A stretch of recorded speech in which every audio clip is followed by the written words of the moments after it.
বুখারীর বর্ণনা, আল্লাহর নবী বলেন, জিনাল লিসান আল মান্তিক, জবানের জিনা হলো অবৈধভাবে কোনো নারীর সাথে কথা বলা, সরাসরি অপ্রয়োজনীয় কোনো নারীর সাথে কথা বলা, এটা জবানের জিনা। মোবাইলে অবৈধভাবে কোনো নারীর সাথে কথা বলা, এটা অবৈধ জিনা।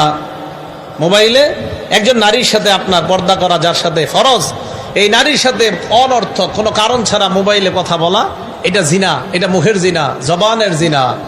ওয়াজিনাল ইয়াদাল বাত, হ্যাঁ, এই বুখারী শরীফের বর্ণনা 6112 নম্বর হাদিস, বুখারী শরীফের স্পষ্ট হাদিস।